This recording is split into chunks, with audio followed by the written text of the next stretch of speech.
Hey, what is up, YouTube? It is K-Rod 7435. I'm back at it once again. I have some great important news for you guys to see today. For those of you that don't know, Mr. Steven, Mr. Double XL Torres will be fighting this Saturday on the Luis Ortiz versus Prince Charles Martin heavyweight showdown fight card. Let's effing go. It's game time. Oh, and my boy Atif O'Barrelton? Ooh. Oh my god, he's fighting a tough ass motherfucker too, but he's 38 years old. What the hell am I seeing? He is fighting a Atif, what are you doing? But I can't blame him. It's only his fifth fight. But if he beats like a veteran like this, that kind of shows like he's already made for the big dogs. But yeah, Atifo Barrelton, he's fighting on this card. Oh my god! And Mr. Malik Montgomery, he's gonna fight Angel Luna. Even though I've seen him a couple times, he's a good fighter. Don't get it twisted by the record. That the man got. Well, actually, no, he got knocked out by Mark Castro. Nah, screw that, man. I definitely got to take that back. But he's not the best fighter in the world. He's a decent fighter, but if that is gonna be the next step to the bigger thing, shit, I actually wouldn't mind Malik Montgomery versus Mark Castro. I think Malik, he will definitely stop Mark, and I mean, Malik, he's a beast. So yeah, I think that's a really good fight in the future. Because Malik, he ain't no joke, man. I think where he's at right now. Yeah, he gonna be stopping everybody at 130. I mean, obviously he doesn't stop everybody, but that man has stopped his 10 out of 11 opponents, in which obviously let the 10 opponents that he stopped, weren't that good, but still, it's just like it's good to have those step up fights, and then when you defeat them, it's just like it just makes everything easier for you to scale harder. So it's like the knockouts really don't matter. It's just that as long as you're getting better and you're facing your step up competition, you're already good. So I respect that out of Malik. I think Malik, he's a damn good fighter, and I like how he's working with Sean Porter and his dad Kenny. And I think where he's at right now, he's just at a great spot, in his career. But that is going to be a good fight. Be sure to check out that fight for Mr. Malik Montgomery. Also, the homie, the brother, the black brother from good old Texas. Texas boy. He is Mr. Frank Martin. He'll be fighting on the undercard of this card. Actually, he's actually from Indiana, but still, the Indiana brother, the black brother that trains with Mr. Derek D. James, aka Trainer of the Year, aka Man Down Promotions for Mr. Errol, the True Spence Jr. I'm not gonna call Errol Spence the truth. Errol Spence is the Ermac Smoke Mortal Kombat of boxing. That is who I'm gonna call him. That's what I'm gonna call him. Errol Spence, you are a Mortal Kombat character, and this is Errol Spence's this is Errol Spence's protege. This man will definitely cause problems at 135. Mark my words. He is gonna be the Tremor of 135. Errol, he's Ermac and Smoke, and this is Tremor. This is like Errol's, sidekick partner that's gonna just rip through everybody's souls. But hey, who knows? Only time will tell because, 135, especially for, all the Puerto Ricans that probably follow it. We got some good talent. We got, I think Nestor Bravo, and who else? I think I could look at other Puerto Rican fighters. Hold on. I could just find out, or just take a look at Nestor's box rec, and it'll show me. But, no, 135 is stacked. That's gonna be another glory division if everything goes all well. But yeah, you got Nestor Bravo, you got Mr. Victor Padilla. He's gonna be a problem. A lot of people don't talk about Victor Padilla. I at one point thought Victor Padilla wasn't that good when he fought that Velasquez guy. I forgot who his name was, but basically, oh wait, hold on, I could just take a look at it. Victor fought he fought Thomas Velasquez. He knocked him out in 5. But nah, Victor had a good victory over him, and I like Victor because Victor, he's a really dangerous ass puncher, and he could change up the entirety of a fight very quickly. But he's gonna be bringing some noise to 135. You got Miguel Angel Marrero, even though I don't know too much about you, but watch out for him. He's in the lightweight division. We have we have Jean Guerra Vargas. I don't know too much about this guy, but I've heard some good things about him. I've heard his name floating around. I haven't heard anything spectacular about him, but that's a good fighter that that should definitely be on the rise very soon. We got Harold Laguna. I think I've heard something about him too. I actually wouldn't mind seeing him in the mix, with some of those guys at 135. And then on top of that, we have who else? I'd say that's about it, honestly. I mean, there's really nobody else that's really on here that I don't really know too well, and I'm not really going to speak on them because I don't know too much about who they are. I know Luis Yamil Nieves. I've heard something about him. I haven't heard anything, how should I say, anything spectacular on him, but hey, if he's going to be good, he's going to be good, who knows? We just have to find out, but, shout out to all the, Puerto Rican lightweights that are, kicking it, in the lightweight division. But I think out of everybody out of this group, I think Nestor and Victor Padilla are going to be the biggest draws out of this entire pool of fighters. But I think Nestor and Victor, they're definitely going to be, at the top of the lightweight division. And I think where Nestor's at in his career, he has so much growth in his skill set, and I think he's only going to get better by making himself a bigger name in the future. So it's not like Nestor, he's in a bad spot. He's actually in a very good, position. But if he could fight a guy like Frank Martin in the future, I'm more than willing to see that fight, because Frank Martin, he is no joke. Like, he's a very, very good southpaw fighter. And like I say about southpaws, if you don't fight enough southpaws in your career, you're doomed to be exposed by one that has, all their tools in the toolbox to possibly expose you. But I think where Frank Martin's career is at, he's not that far away from getting a world title. So I think what's going to happen is that if he can get past Romero Duno, that will be a very, very good fight to have on his resume. And let's just say if there's a possibility down the road where he could fight a guy like Ryan Garcia, or let's just say, Isaac Pitbull Cruz, or maybe a guy like, I don't even know. I don't even want to be crazy here, but maybe, Jose Valenzuela, Mr. El Rayo. So I think those are amazing fights. I think, where Frank's at in his career, he has everything in the toolbox, to win. So it's like he's not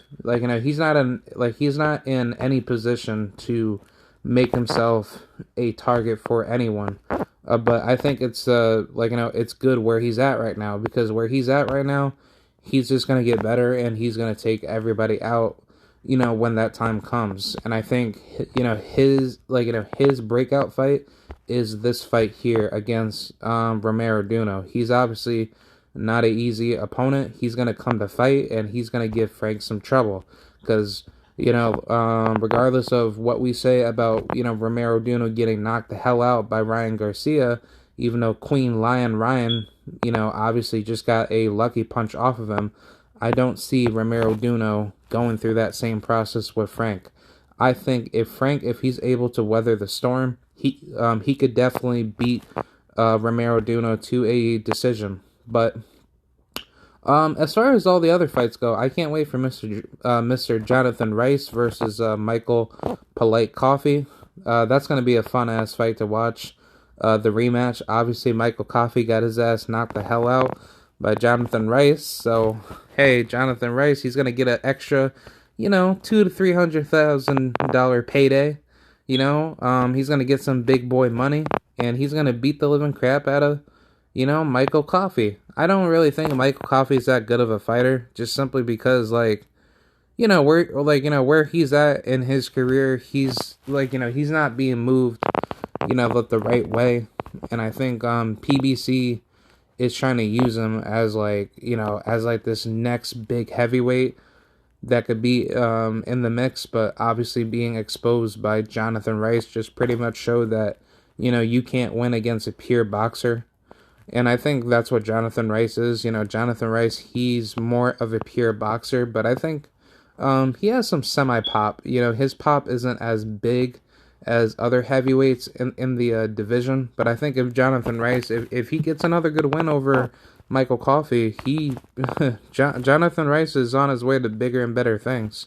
And I think, what he's going to do in his boxing career, if he's able to even get a world title in the future, which isn't that far away, because it's the heavyweight division is pretty, at this point, if Fury is going to be gone, and Wilder, he's going to be gone in the future, which Wilder, he doesn't need to be in the sport anymore, but let's just say if Wilder just goes ahead and gets his belt for the WBC or whatever, because of Tyson Fury, if he vacates, then therefore Deontay Wilder and Dillian Whyte, they're going to fight each other, and Dillian Whyte, if he, runs away from that fight, and Deontay Wilder, he fights some other bum at the WBC rankings to get that, belt, then pretty much Deontay Wilder, he'll be two-time, heavyweight champion, and if he wants to go for undisputed to wait for the winner of AJ and Usyk, then it just makes it a lot easier, because that way Deontay Wilder, he knows damn well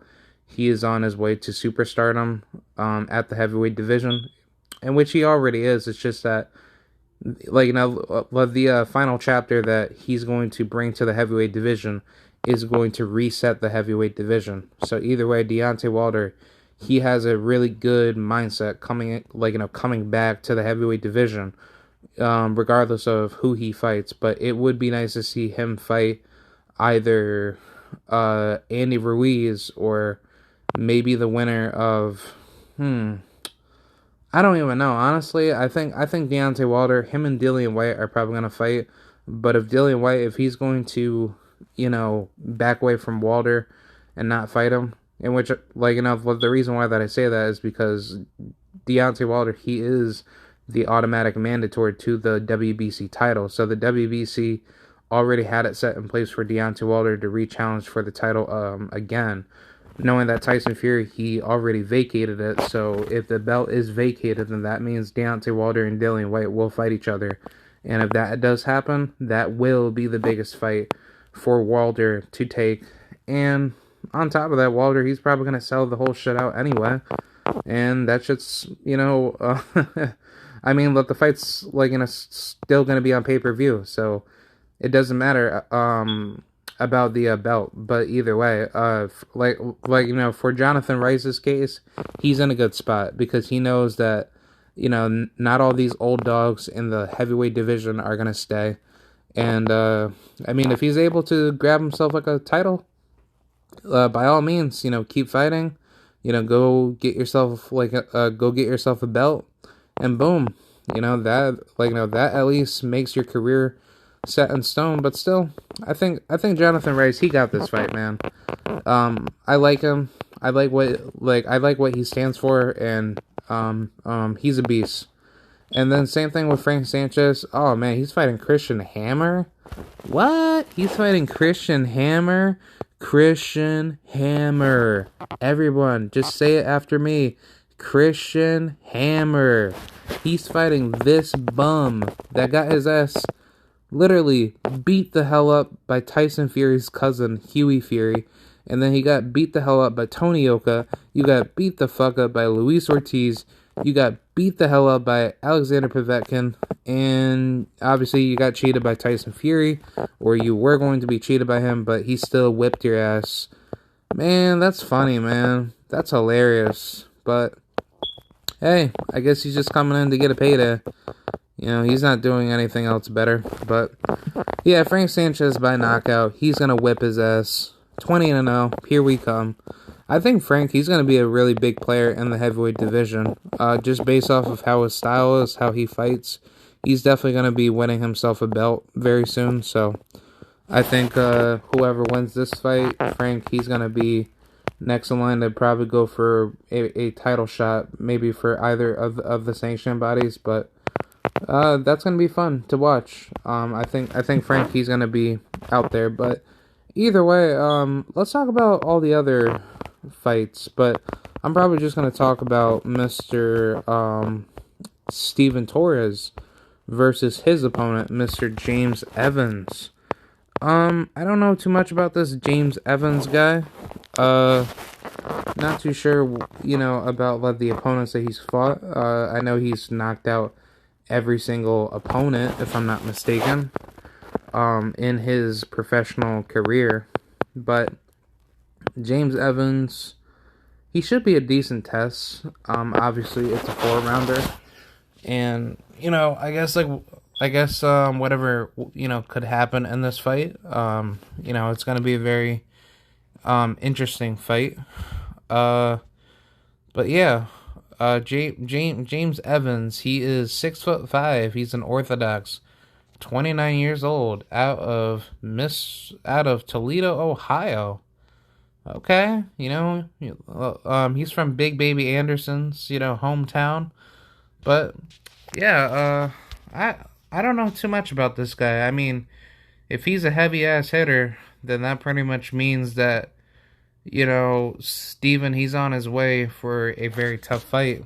But yeah, I'll definitely be interested to see what type of opponent Steven is going to be for Mr. James Evans, because I think Steven, he's on a tear.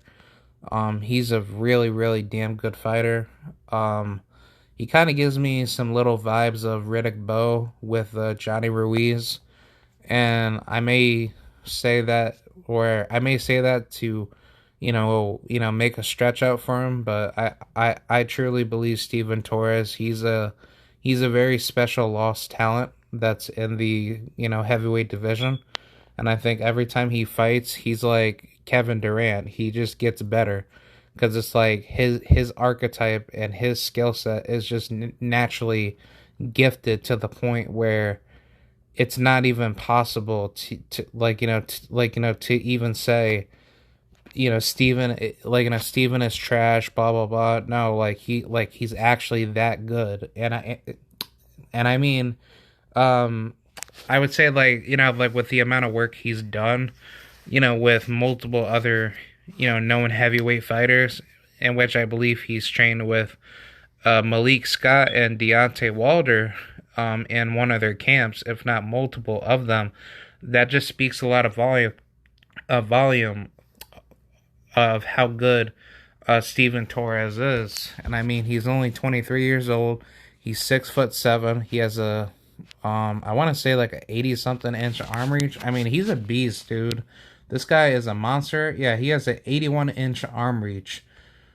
Versus James Evans, his arm reach is like, I don't know. Like, I mean, if his arm reach is just about close to 81 or maybe 79 or 80 inch arm reach, I think this is going to be a very difficult fight. I'm not too sure about this James Evans dude. I'm not so sure if his opponents are even that good. I mean, his 4 knockouts really came to opponents that just had their debut, or he pretty much fought a guy.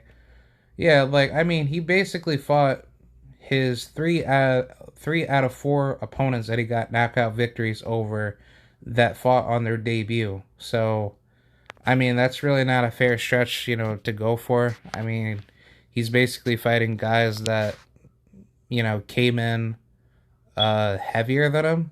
Yeah, so, I mean, Yeah, he's actually not a huge heavyweight. If anything, he's kind of built like a cruiserweight if I'm looking at what the weight scale numbers. But yeah, that's gonna be interesting. I'm definitely gonna have to do some research on this guy. I would assume, this is something that Steven wanted. He wanted to face a guy that's a pure boxer or had some good boxing, IQ experience. And I mean, for a guy being 29 and he's just knocking people out, there has to be some form of amateur background that he probably has that that will give Steven some issues. But I think Steven, he got this. He should definitely give this guy a lot of issues, and I think that will be a very interesting fight. I don't know too much about this guy, so I'm gonna do my research on him. But if you guys know anything about this fighter, please let me know. But Steven Torres, he will be fighting this Saturday. It's gonna be a very difficult fight, in which I will assume that will be the main thing. But if he's able to dethrone and defeat Mr. James Evans, then that will skyrocket Steven's career. So can't wait for this card, man. This is going to be a very, very awesome card. And there's going to be a lot of good-ass talent on this card. So yeah, let me know what you guys think. Do you guys think Mr. Steven Torres will do good? Or how do you see, some of these fights playing out? So, yeah, I will see you guys later. And, yeah, that's pretty much it. Alright, I will see you guys later, and have a good day. Bye.